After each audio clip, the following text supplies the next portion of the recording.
como comité, esperando tener quórum. Señor secretario, la cuenta, por favor. Gracias, presidente. Solamente hay un documento para informar a la comisión.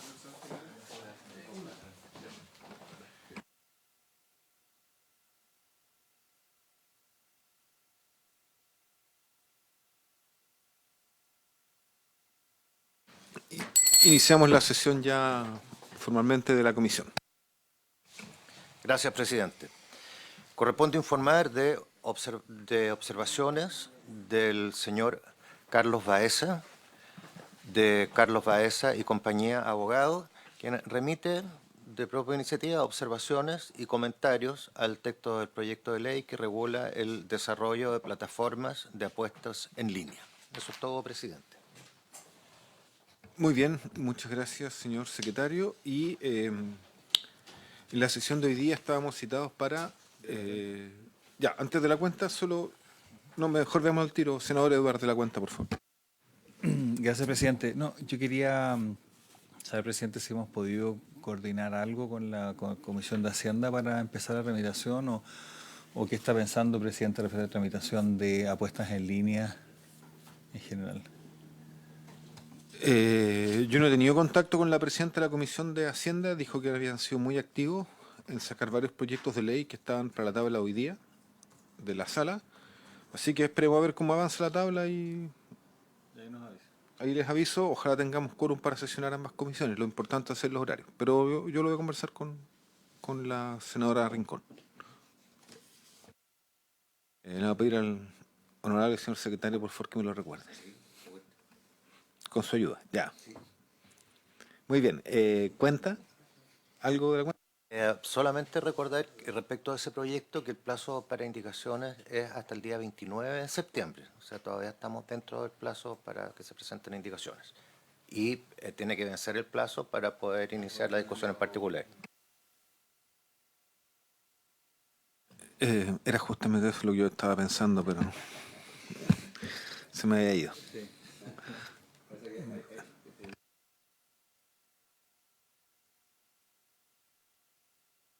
Pero sí, me acuerdo que estaba el 29, entonces por eso estábamos no apurando, porque obviamente para iniciar la votación, que entiendo que es en particular, las Comisiones Unidas tienen que ser con comparado. Y lo otro que quedó claro, si había temas de quórum, era que algunos senadores o senadoras pueden tener votos de las dos comisiones, lo cual facilitaría tanto el quórum como el proceso mismo de votación. Muy bien. Entonces, vamos a iniciar la sesión con la exposición de la directora subrogante del Servicio de Impuestos Internos, señora Carolina Saravia, que aprovechamos de saludar, y el subdirector jurídico, señor Marcelo Freyhofer. Así que les agradecemos y vamos a escuchar la exposición. Tenemos la presentación también en la... ¿Quieren también alguna copia en papel? Ya, perfecto. Muy bien, y vamos a también entregar copia en Vamos a papel. pedirla. Directora, tiene la palabra. Muy buenos días. Por su intermedio, presidente, voy a pasar a hacer la presentación. No sé si la van a poner ustedes o la subo yo desde mi computador. Aquí vamos a coordinar, díganle. Buenos días, como usted prefiera. Ah, Es ya, mejor la que usted subo. también puede compartirla. Sí, sí.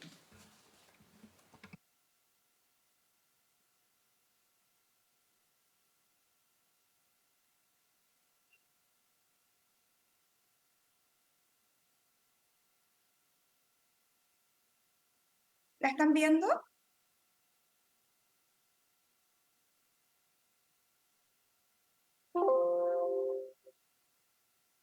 En la barra de abajo, a mano derecha, ahí puede agrandar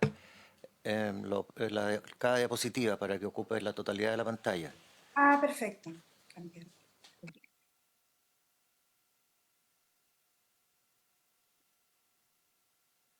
¿Ahora? Ahí quedó perfecto.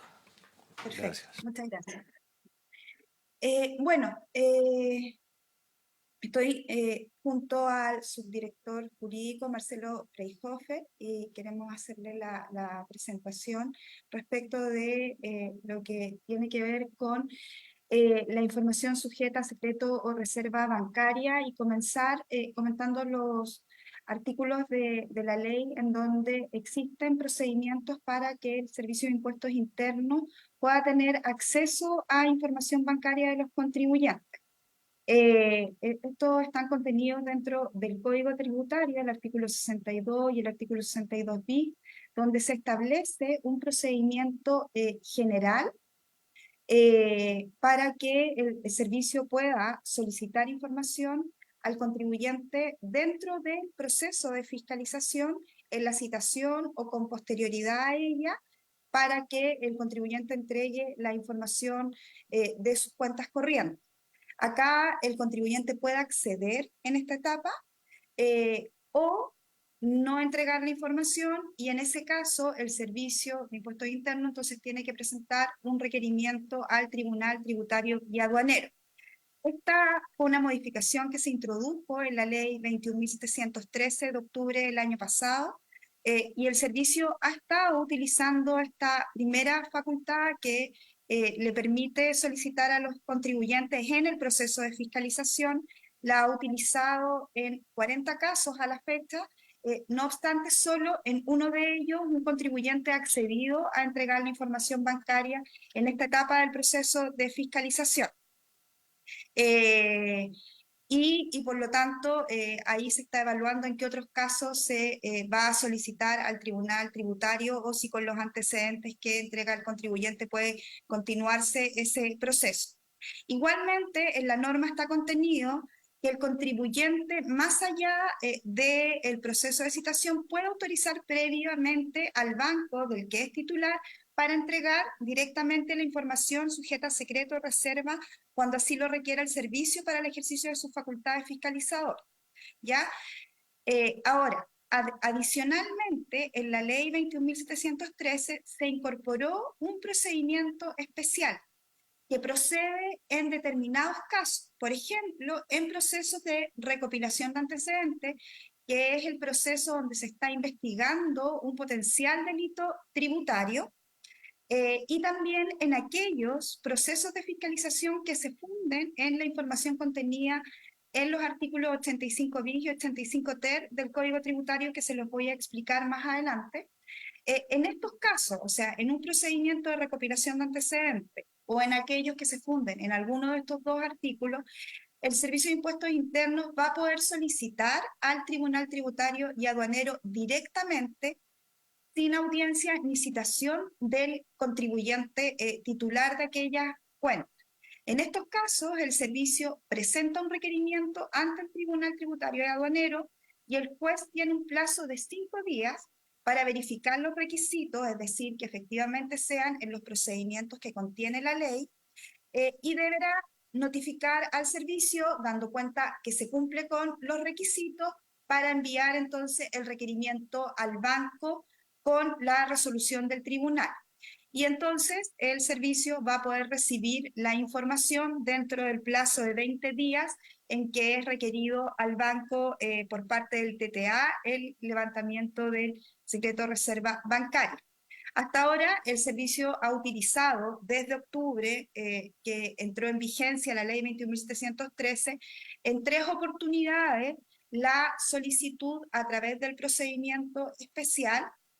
En los 3 casos, sí aquí tenemos resultados positivos porque los tribunales tributarios y aduaneros han accedido al levantamiento del secreto bancario por la vía de este procedimiento. Esto ha sucedido en los tribunales tributarios de la Araucanía, Valparaíso y en el tercer tribunal tributario de la región metropolitana. Entonces este procedimiento se ha estado utilizando, como digo, en los últimos meses. Ahora, Perdón, una consulta, directora, sobre el procedimiento especial. Le hago al tiro la consulta solo para quedar claro. En el caso del uso de este procedimiento especial que usted nos señala, ¿ya? Entiendo que esto se hace sin informar al requerido, digamos. A ver, No sé si me Esto se explico. ha- Ustedes detectan un sí, caso, hacen la solicitud al Tribunal Tributario Aduanero, él los autoriza, y esto, digamos, el titular no tiene, digamos, no recibe la información de que el servicio está haciendo esta pesquisa. ¿O sí? inicialmente la persona no sabe que nosotros solicitamos este levantamiento del secreto bancario vía el requerimiento al Tribunal Tributario Aduanero. Pero una vez que el Tribunal Tributario Aduanero accede a entregar la información al servicio y el banco entrega la información, el banco sí debe informarle a la persona que le entregó esta información al Servicio de Impuestos Internos. Perfecto, pero es ex post, digamos. O sea, hecha Exacto. entregada la información, se le avisa en este caso al titular. Exacto, Ya, así perfecto. está la ley. Ok, muchas gracias. Era solo para tener claro cómo operaba este procedimiento especial que está en la ley de cumplimiento tributario, ¿verdad? Sí, así es. Bueno, los otros casos en donde existe excepción al secreto y reserva bancaria en el Código Tributario están contenidos en el artículo 62 ter del Código Tributario, que tiene que ver con el cumplimiento de convenios internacionales en donde existan intercambio de información entre las administraciones tributarias y se puede entregar la información proveniente de instituciones financieras. Esto es por el procedimiento general judicial de tribunales tributarios aduaneros. Es decir, hay que levantar un requerimiento ante los TTA. Luego, en el artículo 85 del Código Tributario, se indica la información que deben remitir los bancos e instituciones financieras al servicio referente a operaciones de crédito de dinero celebradas, garantías constituidas para su otorgamiento y transacciones pagadas o cobradas mediante medios tecnológicos. Esto es la información o los reportes provenientes de tarjetas de crédito y tarjetas de débito. Esto se incorporó ya hace algunos años en la ley 21.210, se incorporó esta norma en donde el servicio ya empieza a recibir esta información respecto a este tipo de transacciones. Ahora, también en una ley anterior se incorporó el artículo 85 bis del Código Tributario. Esta norma está vigente ya desde hace 2 años y es que las entidades financieras tienen que entregar al Servicio de Impuestos Internos la información de cuentas corrientes, depósitos, cuentas de ahorro, entre otras, informando saldos o abonos que en un día, en una semana o en un mes superen las 1.500 UF. Esto es un poco más de 50 millones de pesos. Entonces, esta información anualmente la deben entregar las instituciones financieras al Servicio de Impuestos Internos, dando cuenta de estos saldos o abonos mensuales. Y acá entregan la información de los titulares, los controladores, los beneficiarios finales y los montos totales, el saldo o los abonos. Y el artículo 85 ter del Código Tributario, que fue incorporado en la Ley de Cumplimiento de Obligaciones Tributarias y que incluye que las mismas instituciones financieras ahora van a tener que entregarle al servicio la información de abonos en cuentas bancarias. Esto es más de 50 bonos de 50 personas distintas en un mes o 100 abonos de 100 personas distintas en un semestre. Esto se entrega semestralmente al Servicio de Impuestos Internos. El primer reporte lo recibimos en el mes de julio y cerca de 14 instituciones financieras nos entregaron la información de personas naturales o empresas que recibieran estas transferencias, que es más conocido como las 50 transferencias distintas en un mes, y por lo tanto ya tenemos el primer reporte y esto se va a ir entregando semestralmente. Solo una consulta respecto, director, al tiro le hago, yo sé que escapa del tema, pero es relevante porque la gente no le pregunta en el punto 4 que usted decía esto, las 50 transferencias, ¿ya? Sí, Hay mucha gente que a mí me ha dicho que entiende que esto es como que le van a prohibir hacer transferencias y a veces hay gente que literalmente hace ventas que son extremadamente pequeñas, pero se lo hacen igual vía transferencia, ¿ya? sí. Ejemplo, que una señora que vende sopaipilla en la feria me dijo, oiga, a mí me pagan con transferencia a veces de 2.000, 3.000, 4.000 pesos y resulta que con eso paso las 50 al mes y voy a tener problemas. Entonces, ¿Cuál es el criterio para fiscalizar esto? ¿Qué consecuencia tiene? Porque la gente piensa que le va a quedar como impedida hacer más de 50 transferencias, lo cual obviamente eh, no tiene que ver con la norma, pero ¿cuál es el objetivo? ¿Qué es lo que ustedes quieren pesquisar en este caso con esto de tener Sí. esa información? No, efectivamente, lo que incluye esta norma es una información adicional con la que cuenta el Servicio de Impuestos Internos para efectos de los procesos de fiscalización. No es la única fuente, en ningún caso es que las personas no puedan hacer más de 50 transferencias, sino lo que busca es detectar, por un lado, la informalidad, en donde lo que nosotros estamos hablando es probablemente no actividades de subsistencia, sino que informalidad, personas que tienen un negocio sin haber hecho inicio de actividades, sin estar emitiendo documentos, sin estar emitiendo boletas, sin estar emitiendo facturas, personas que pueden estar, por ejemplo, importando y que no tienen inicio de actividades y luego venden a través de plataformas o incluso en un negocio desde sus casas, y que por lo tanto lo que nosotros queremos respecto de esas personas, lo primero es que se formalicen, ¿ya? Que esos contribuyentes hagan inicio de actividad y que empiecen a cumplir con el pago de sus impuestos. Y por otro lado, también es sabido que hay negocios que están formalizados, que tienen inicio de actividades y que usan este recurso de la transferencia electrónica para efectos de subdeclarar sus impuestos.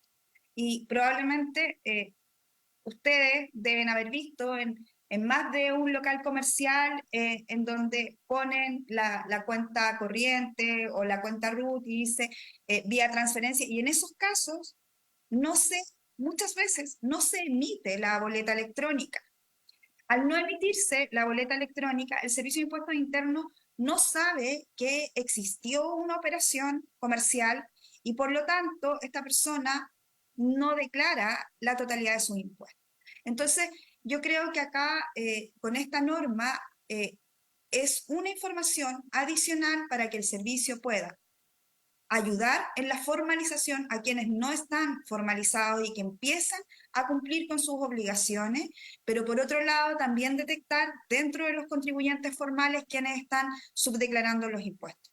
Básicamente eso es lo que nos permite la norma, es mucha información nueva, nosotros estamos en proceso de análisis, de depuración, tenemos que poder ser capaces de poder detectar quienes probablemente tienen transferencia y eso se ha mencionado bastante en los medios de comunicación porque son los que juntan el pago de la cancha de fútbol o los gastos comunes de un condominio, entre otras situaciones. Entonces nosotros tenemos que poder distinguir la información que es de operaciones comerciales más los otros antecedentes que tenemos y entonces proceder a las fiscalizaciones respecto de esos contribuyentes. No sé si aclaré. Sí, gracias. Sí. Ya. Bueno, entrando en la materia de los tres boletines del proyecto de ley sobre excepciones al secreto bancario, que establece obligación para autoridades y funcionarios que se indican en los distintos boletines de autorizar a los bancos de entregar la información que tengan de operaciones de depósitos y captaciones de cualquier naturaleza cuando estos sean requeridos tanto por la UAF, por la CMF o el Servicio de Impuestos Internos para el cumplimiento de sus funciones.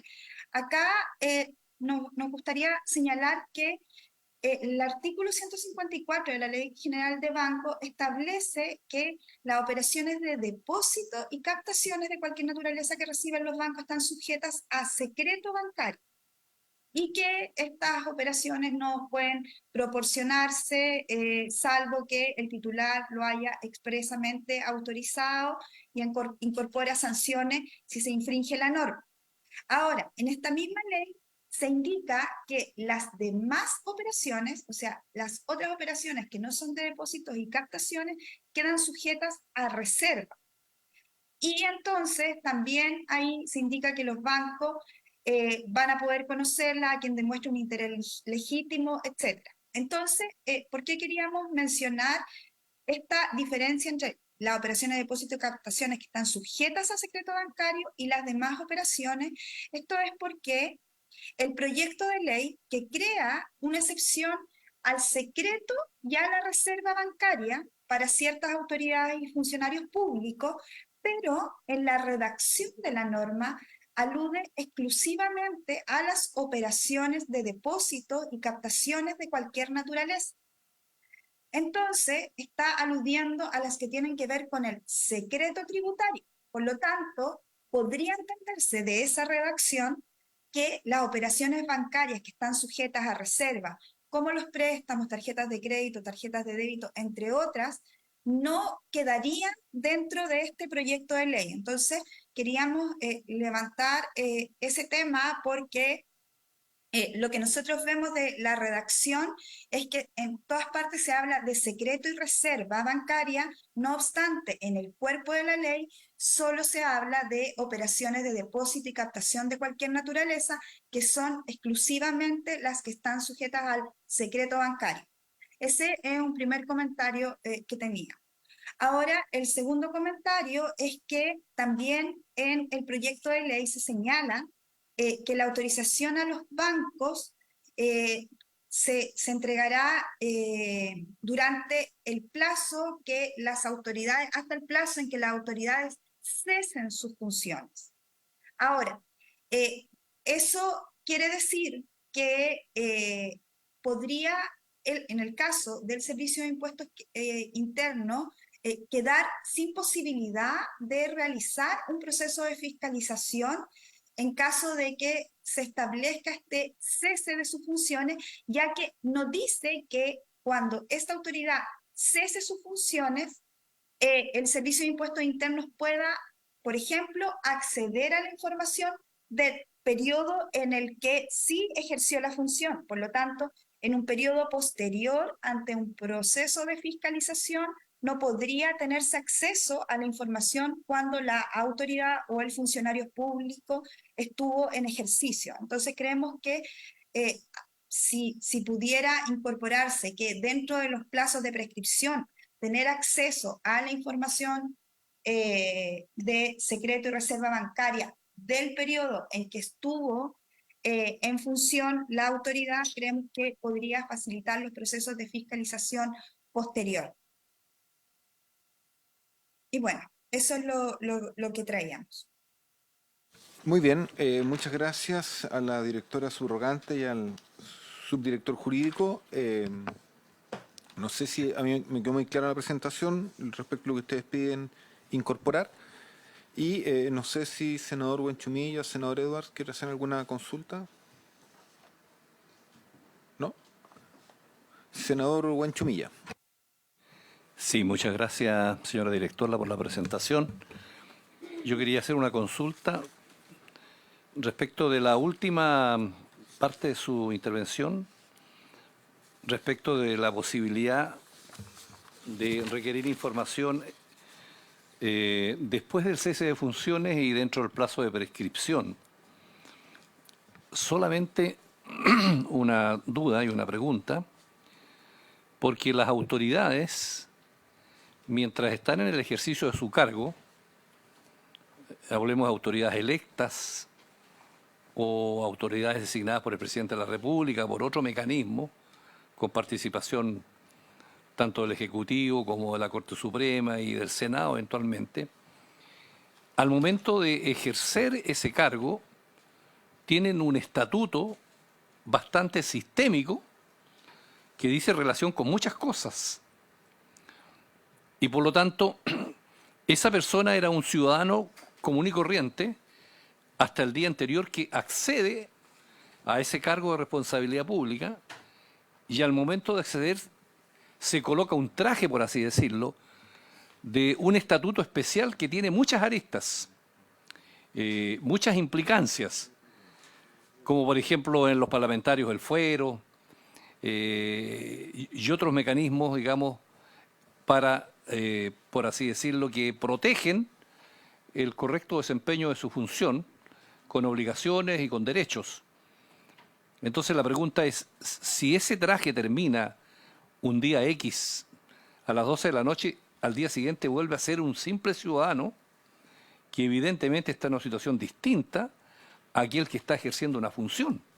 Entonces no sé si hay algún comentario al respecto, alguna implicancia constitucional, donde ese ciudadano tuvo un lapso de tiempo de su vida sujeto a este estatuto y por lo tanto su privacidad se reduce y por lo tanto está disponible para que no exista el secreto bancario, pero cuando vuelve a ser un ciudadano común y corriente, él podría perfectamente decir, bueno, pero hoy día yo estoy sin ningún estatuto de protección. Entonces, ¿cómo juega eso desde el punto de vista más bien constitucional respecto de esa sugerencia que usted nos hace? Directora, sí, le damos la palabra. Sí. Bueno, lo estaba consultando con el subdirector jurídico por el tema el tema constitucional. Y bueno, en la Constitución, el derecho de la intimidad, ay, subdirector, ¿me puedes ayudar, por Sí. favor? Él es abogado. Sí, por su intermedio, señor presidente. Adelante nomás, al- subdirector. Muchas gracias, presidente. Al senador Winchumilla, respecto al tema constitucional, claro, siempre se vincula el tema de la excepción al secreto bancario como una eventual afectación del derecho a la intimidad, pero bueno, la propia Constitución establece que esto es sin perjuicio de las excepciones que considere la ley. Ahora, para los fines que el proyecto considera de habilitar a determinadas instituciones fiscalizadoras a tener especiales facultades de acceso a la información en el ejercicio de sus funciones, debemos recordar que la fiscalización de impuestos internos, por su naturaleza, se va ejerciendo en un tiempo posterior. En el año en que el funcionario, la autoridad, digamos, está ejerciendo sus funciones, lo que está recibiendo como abonos, como cargo, los cargos, los abonos, los movimientos de su cuenta corriente, después, si son ingresos, se van a ver reflejados en un año posterior, que es el año en el que debe declarar los impuestos. Y el impuesto interno ejerce sus facultades fiscalizadoras recién después, hasta 3 años después de esa declaración, o 6 años si la declaración no se hizo o es maliciosamente falsa. Por lo tanto, establecer el acceso limitado solo al periodo en el cual la autoridad está ejerciendo su función podría transformar en letra muerta el objetivo del proyecto respecto de la fiscalización de impuestos internos. Entendiendo las razones, senador, que usted señala también respecto de este estatuto especial para las autoridades que quedan sujetas a una serie de obligaciones, pero en el caso particular de impuestos internos, si no se establece este periodo adicional, puede constituirse, como le decía, en un objetivo loable del proyecto, pero sin aplicación para la fiscalización tributaria. Sí, muchas gracias. Vamos a dar la palabra al senador Buenchumilla. Mire, yo lo planteo simplemente como una duda sujeta, digamos, a que le podemos dar una vuelta, porque yo entiendo el derecho a la intimidad, pero además me refería al derecho a la igualdad ante la ley, porque hay un interregno en que esa persona tiene un estatuto, pero antes de eso es un ciudadano y después de eso es un ciudadano. Y por lo tanto, la pregunta es si ese ciudadano, después de dejar de tener el estatuto, le sigue persiguiendo un estatuto en condición de simple ciudadano y por lo tanto no está en condiciones de igualdad frente a un simple, digamos, frente a los otros ciudadanos. No tengo claro, pero planteo el punto para decir que ahí hay un tema que a lo mejor habría que darle una vuelta bajo ese punto de vista. No es prístino, a mi juicio, digamos, la sugerencia que se hace, sino que creo que habría que darle una vuelta para que legislemos bien y no nos encontremos con que después vamos a estar llenos de recursos en el Tribunal Constitucional. Ese era mi punto. Muy bien. Queda como un tema que vamos obviamente a afinar probablemente con el debate o con las propias indicaciones, pero me parecen interesantes las sugerencias que nos hace y los comentarios el Servicio de Impuestos Internos porque busca justamente hacer más eficiente una norma de este tipo, es decir, hacer eficaz, por así decirlo, el objetivo que se busca, que es poder pesquisar situaciones irregulares en las cuales este tiempo extra podría darnos mayor eficacia. Así que es un tema que vamos a afinar teniendo en cuenta también, obviamente, las consideraciones jurídicas constitucionales que hizo el señor Buenchumilla. Sí, antes de terminar, ya que no hay más preguntas, yo tengo que aprovechar de hacerle una consulta, aprovechando que ustedes nos introdujeron con algunas normas de la Ley de Cumplimiento Tributario, ¿ya? Y es que hay mucha preocupación en el mundo de las ferias libres. Nosotros estuvimos viendo acá en la comisión un proyecto de ley sobre ferias libres, que no es el de simplificación tributaria, digamos, sino que hay un plazo, que es el plazo que tienen todos los feriantes para sacar iniciación de actividades, que vence en diciembre de este año y que ahora es un requisito para que les puedan entregar el permiso o la patente municipal, ¿ya? Entonces, a mí me han llegado mucha inquietud en la región de Coquimbo respecto a que hay gente de más edad que hace a escaso nivel, digamos, la actividad de la feria libre, pero que igual tiene permiso y que no alcanzaría a diciembre a hacer todo este proceso, porque además se entiende que al hacer inicio de actividades tiene que elegir el régimen tributario y muchos de ellos pasarían al régimen más atractivo, que es este régimen en el cual se paga solo el 3% de las ventas, ¿verdad? Como IVA y que conlleva el uso de la máquina, digamos, digital. Pero eso es un proceso y no todos están en capacidad de hacerlo de aquí a diciembre. Nos ha llegado esa inquietud. Y por otro lado, que acá lo dijo la directora, también ocurre que tenemos actividades de subsistencia, ¿ya? Que están en un nivel distinto de la actividad de la feria libre regular. Por ejemplo, en la región de Coquimbo tenemos lo que se llama la Feria de las Pulgas, que es la venta de productos usados a escaso actividad que funciona una vez a la semana, por ejemplo, y que los ingresos, no sé, pueden ser mensuales variantes, 50.000 pesos, 60.000 pesos como máximo. Y ellos tienen permiso municipal, entonces le están pidiendo las mismas normativas que a un feriante. Esta preocupación también nos llegó en un proyecto de resolución que promovieron senadores del Partido Socialista respecto a la gente que está en actividades, por ejemplo, de INDAP, que son de temporada, que ahora le están pidiendo a todos hacer iniciación de actividades cuando van a vender, no sé, algo, digamos, frutilla en la temporada de la venta de la fruta, que son 2 meses. Entonces, ahí tenemos una duda de cómo el servicio va a catalogar lo que son actividades de subsistencia que no requieran iniciación de actividades. ¿Ya? Entendemos que eso está sujeto a resoluciones, pero yo se los quiero plantear porque es un tema que yo entiendo el espíritu de la ley de cumplimiento tributario y lo apoyamos, pero creo que hay mucha actividad de subsistencia que no es eficaz aplicarle la norma tal cual o que se requiere un periodo más largo para adaptarse, digamos, ¿ya? Entonces, esa es una de las preocupaciones que a mí me ha llegado y que de hecho me hicieron firmar el otro día el senador Durreste un proyecto de resolución porque había mucha inquietud en usuarios de INDAP. A mí me llegó la misma preocupación en mujeres emprendedoras que estaban en cursos del FOSIS, que le estaban pidiendo a todas, antes de cualquier cosa, sacar el inicio de actividades, eh, y ellas todavía no estaban como en este proceso. Entonces les quería hacer esa consulta respecto a ese punto de la ley de cumplimiento. Bueno, pasando a responder sus preguntas, la ley de ferias libres no está contenida en la ley de cumplimiento, es una ley que se aprobó aparte.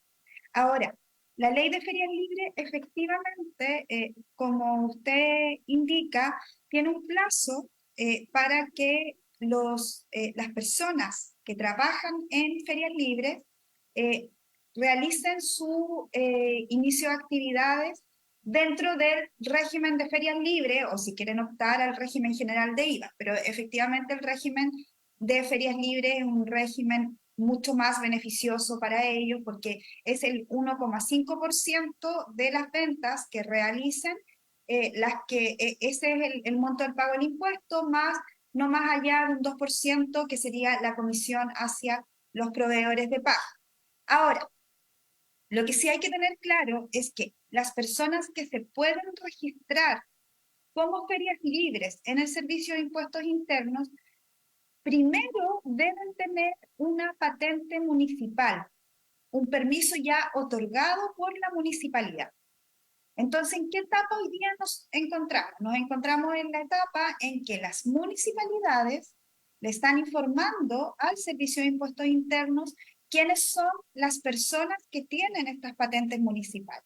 Ya hemos recibido la información de más de 150 municipalidades y se está esperando que durante el mes de septiembre ya podamos tener la información de las 345 municipalidades respecto de quiénes son las personas que tienen patentes municipales como ferias libres, permisos municipales como ferias libres, ¿ya? Porque eso ya está, son los que hoy día existen y en general las ferias libres se mantienen durante mucho tiempo en cada una de las comunas.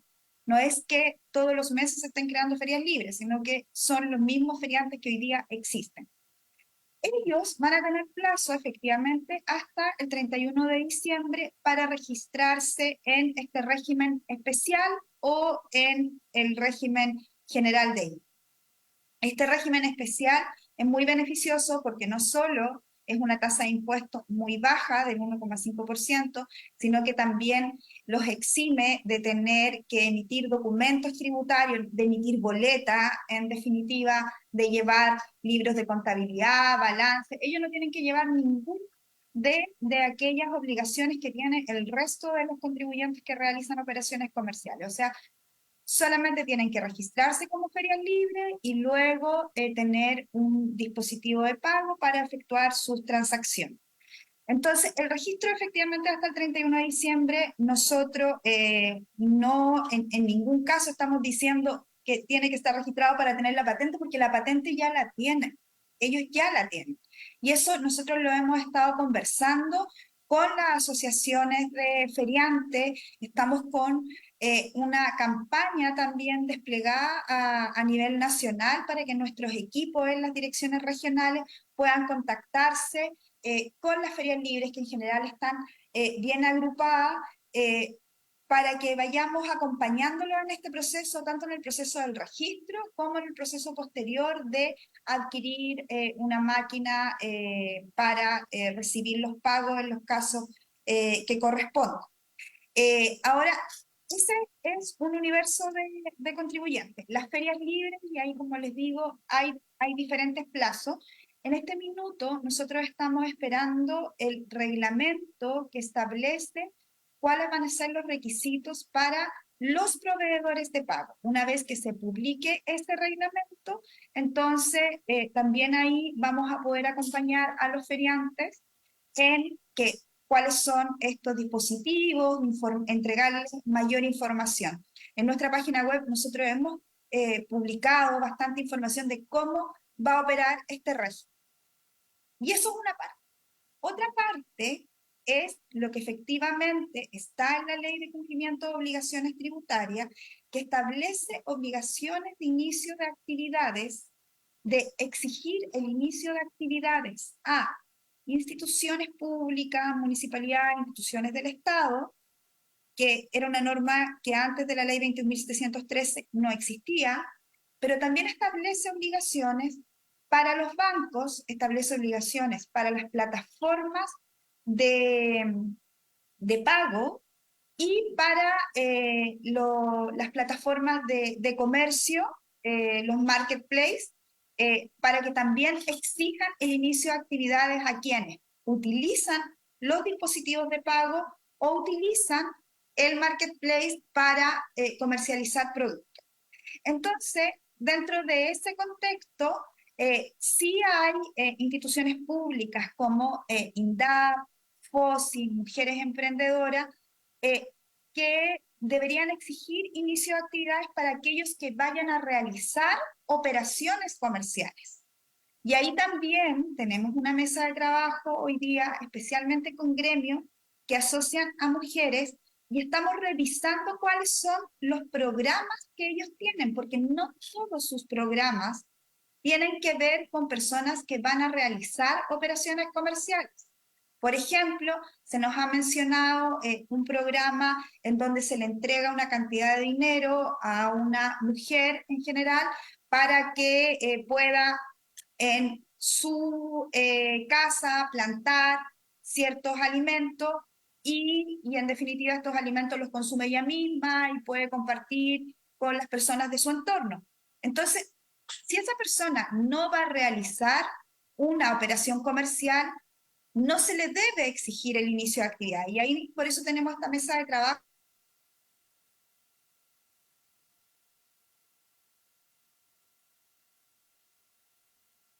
de aquellos que no lo son, ¿ya? Pero, ¿y por qué? Porque es muy importante el poder hacer esa distinción, porque esta misma persona que si hoy día no tiene inicio de actividad y quiere vender sus productos a través de un marketplace o utilizar un dispositivo de pago, estas empresas igual le van a exigir el inicio de actividad, porque finalmente se está entendiendo que están teniendo una operación comercial. Yo creo que esa es la distinción que se debe hacer, pero como servicio estamos entregando información, estamos buscando también nuevos mecanismos para facilitar el cumplimiento de las obligaciones, de cómo hacen inicio, de cómo entregar las boletas, de forma que aquellos que efectivamente están ejerciendo una actividad comercial, entonces, y no se han formalizado, lo puedan hacer y lo puedan hacer de forma que sea simplificada si es que tienen operaciones comerciales o actividades comerciales más pequeñas. Muy bien, muchas gracias, directora. Usted respondió justamente hasta el corazón de la inquietud. Nosotros hemos tenido en la región de Coquimbo un muy buen diálogo con el director regional del Servicio de Impuestos Internos. Le hemos llevado terreno ahí en los feriantes a dar la cara y a explicar todo esto. Pero es una labor pedagógica bien relevante.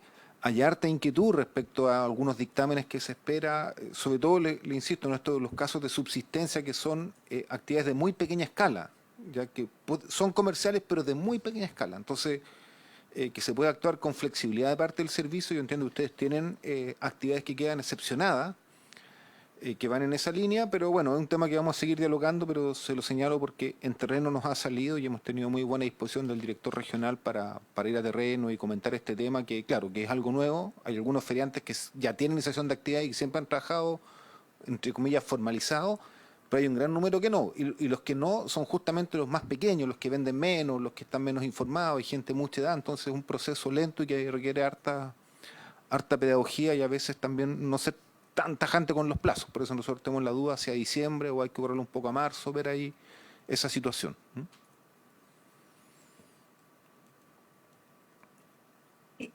Perfecto, nosotros estamos muy abiertos a ir informando y que las personas se vayan habilitando en los temas tributarios. Así que ahí tenemos, como le decía, un despliegue a nivel nacional para que eso ocurra y todos nuestros directores regionales y nuestros equipos están trabajando con los diferentes contribuyentes y con los diferentes gremios. Muy bien, muchas gracias. Saludamos también al subdirector jurídico, así que los liberamos de la participación en la comisión. Muchas gracias. Muchas gracias, que estén muy bien. Gracias, buenos días. Buenos días. Señor secretario, ¿usted quería informar algo a la comisión? Gracias, presidente. Efectivamente, informar a la comisión respecto de la propuesta. Sí, no está. Pero pueden estar a lo mejor escuchando. Sí.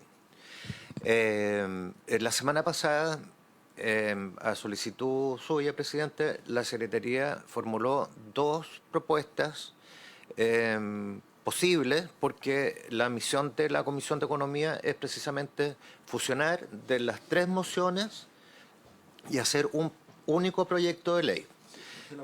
Claro, la propuesta por la cual que yo hice, yo después, volviendo a revisarla con más detención, incluso también conversé con el senador Buenchumilla sobre el particular, que en la sesión anterior no pudo venir, adolece de un problema de admisibilidad y que yo en ese momento no lo detecté. Por eso quería retirar esa propuesta, presidente.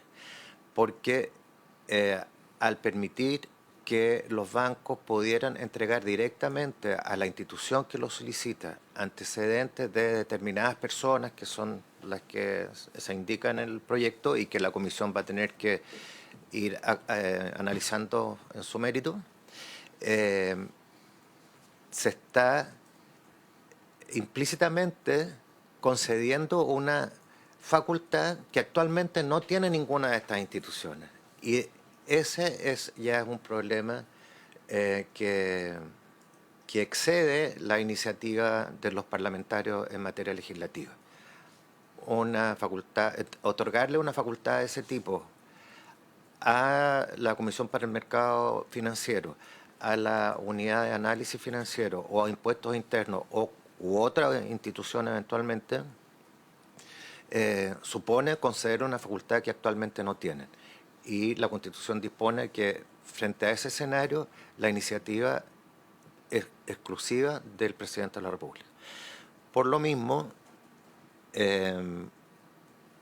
nos quedaríamos solamente con la segunda propuesta, que está inspirada en el mecanismo que plantea originalmente las mociones del senador Velázquez y de la senadora Sepúlveda, y consiste en imponer a las autoridades la obligación de otorgar una autorización previa a los bancos para estos efectos. Eso es, presidente. Y yo entiendo que el texto que propone la Secretaría de la Comisión es este que está acá, que son estas dos paginitas. Exacto. Que es importante para saber cuál cuál es el texto del proyecto de ley refundido, sí, digamos, no que como eso impreciso. Este pasa a ser el texto. El texto sobre el cual trabajaríamos. Yo entiendo que sí. Ahora, el acuerdo de la comisión con la presencia de los mocionantes, en este caso solo Buenchumilla, es que la comisión, o sea, la Secretaría lo hace, yo no soy parte de esto, digamos, ¿ya? A mí me parece que aquí la Secretaría tiene que opinar, tiene que entregar una propuesta, sí, y sobre esa votamos. Esa es la propuesta. Ahora, si los mocionantes además quieren opinar, entiendo que Buenchumilla opinó, digamos, y eso ver algunas inquietudes, mejor, pero la comisión tomó un acuerdo, tenemos que operativizarlo para poder resolverlo. Ese es el punto que se quería aclarar. Senador Eduardo. Sí, yo quiero preguntar, y una pregunta más política a usted, presidente. Si le puedo responder, le responderé. Por supuesto. A ver, hay algunas cosas que a nosotros claramente nos llaman mucha atención y que hacen que no sea muy viable para apoyarlo. Primero, la presencia del Servicio de Impuestos Internos como parte de los requirientes y que tengan acceso a esta información. La Comisión para el Mercado Financiero también. La análisis financiero está más en línea, ¿no es cierto?, porque investiga. Por lo tanto, es distinto, creo, el tratamiento. La otra cosa que también adolece esto es qué pasa si se filtra la información, ¿no es cierto? O sea, entonces la primera es si es que hay... No, porque... No, bueno. Uno de los motivos por los cuales abrirlo 3 instituciones es porque es imposible saber si se filtró la información, quién la filtró. Entonces, porque habría más de una persona responsable. En cambio, si uno es en una institución y la persona es responsable y se sabe perfectamente quién es responsable y quién es el jefe de esa persona, puede haber un castigo a la persona que filtró y ese castigo puede ser muy duro, ¿no es cierto? Los que contempla la ley, incluso podría incluirse cárcel. Entonces, la pregunta es si es que hay ánimo de conversar ese tipo de materias por parte del oficialismo. Castigo, o sea, que haya siempre un responsable de la información, que se limite a una institución la entrega de esta información y que los castigos sean muy leoninos para la persona responsable y para su jefatura.